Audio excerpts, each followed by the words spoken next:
dengan NIM A1C4220006. Di sini saya berperan sebagai reseptor dan rekan saya yaitu Saya Lelidian Ayuanda dengan NIM A1C422097. Saya berperan sebagai sensorik. Saya Tria Adinda dengan NIM A1C422061. Saya berperan sebagai saraf pusat.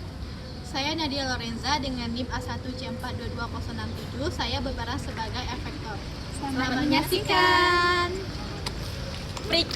Baik, di sini saya akan membahas mengenai sistem indera pada kulit dan berperan sebagai reseptor.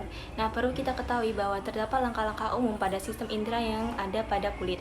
Nah, contohnya yaitu seperti sentuhan, rasa panas dan dingin, nyeri, tekanan, dan lain sebagainya. Pada beberapa langkah tersebut, kami mengambil contoh mekanisme reseptor kulit pada stimulus berupa nyeri yang dialami oleh kulit. Nah, contohnya yaitu seperti mekanismenya yang tertusuk jarum hendak menggunakan jilbab yang akan dipakai. Pada awal mula, stimulus nyeri akan mengakibatkan teraktivasinya reseptor yang akan terletak pada permukaan membran pada ujung sel saraf bebas. Jadi, ujung sel saraf bebas inilah yang akan berperan dan merupakan reseptor dari stimulus nyeri. Saya berperan sebagai reseptor. Nah, perlu kita ketahui bahwa terdapat langkah-langkah umum pada sistem indera yang ada pada kulit. Contohnya yaitu seperti sentuhan, rasa panas dan dingin, nyeri, tekanan, dan lain sebagainya. Pada beberapa langkah tersebut, kami mengambil contoh mekanisme reseptor kulit pada stimulus berupa nyeri yang dialami oleh kulit. Nah, untuk contoh mekanismenya yaitu tertusuk jarum saat hendak menggunakan jilbab yang akan dipakai. Pada awal mula, stimulus nyeri akan mengakibatkan teraktivasinya reseptor yang akan terletak pada permukaan membran pada ujung sel saraf bebas. Nah, jadi ujung sel saraf bebas inilah yang merupakan reseptor dari stimulus nyeri. Pada saat menggunakan jilbab, sel akan tertusuk jarum dan akan menyebabkan sel rusak dan akan memicu reseptor pada kulit. Jadi permukaan yang berasal dari ujung sel bebas tadi menjadi aktif. Nah, serta akan memicu ion channel di mana ion akan terbuka lalu terjadilah depolarisasi dan terbentuknya impuls. Kemudian daripada itu, kemudian impuls diteruskan ke saraf eferen melalui neurotransmitter. Kemudian saraf eferen membawa impuls dan disampaikan ke saraf pusat untuk dipersepsikan. Maka dari hal itu, setelah dipersepsikan, sebagian kulit akan terasa nyeri. Baik, selanjutnya akan dibahas dengan rekan saya. Di sini saya berperan sebagai sensorik. Pada sensorik, informasi dari nosiseptor akan dikirimkan melalui serat saraf sensorik menuju serat saraf pusat, yang umumnya adalah sumsum tulang belakang. Ini akan menyebabkan impuls saraf sensorik bergerak menuju otak. Seperti yang telah dijelaskan, perjalanan rangsangan untuk diterjemahkan oleh otak melewati proses yang panjang. Jika terjadi gangguan pada salah satu bagian dari perjalanan tersebut, otak bisa-bisa salah menerjemahkan rangsangan tersebut.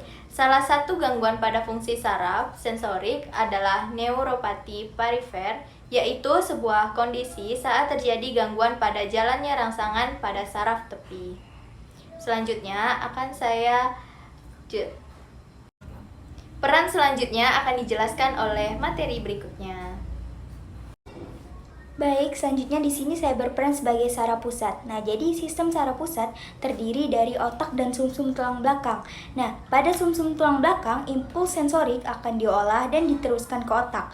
Bagian-bagian otak seperti korteks sensorik akan menginterpretasikan sinyal ini sebagai rasa sakit dan mengidentifikasi area tubuh yang terkena tusukan jarum tadi. Jadi, otak juga dapat mengukur intensitas rasa sakit dan menentukan respon yang sesuai. Jadi, otak ini akan mendeteksi bahwa ada rangsangan nyeri dari kulit yang tertusuk oleh jarum tadi bahwa perlu segera untuk diatasi. Nah, selanjutnya otak akan mengirimkan sinyal kepada efektor. Nah, pemateri peran selanjutnya akan dijelaskan oleh rekan saya. Baik, di sini saya berperan sebagai efektor. Dalam hal ini yang bekerja adalah otot dan kelenjar. Otot memerintahkan otot-otot sekitar area yang terkena benda tajam ini untuk bereaksi. Namun pada otot dapat menyebabkan refleks penarikan tangan dari benda tajam untuk menghindari lebih banyak lagi cedera. Kemudian setelah proses investasi di otak, tubuh merespon dengan mengaktifkan efektor, yaitu otot-otot yang berperan dalam respon terhadap rangsangan. Efektor utama pada otot yang berada di sekitar area ini dapat diakibatkan oleh tekanan pada benda tajam. Mereka akan merespon dengan berkontraksi untuk menggerakkan bagian tubuh yang terkena benda tajam ini. Kemudian dari benda tajam yang terkena ini akan tersebut dari sumber potensial terhadap bahaya yang terkenakan oleh jaringan kulit ini. Baik, saya kembalikan kepada moderator. Baik, itulah hasil pemaparan dari kelompok kami. Lebih dan kurang kami mohon maaf. Kami ucapkan wassalamualaikum warahmatullahi wabarakatuh. Bye-bye. Bye. Ya.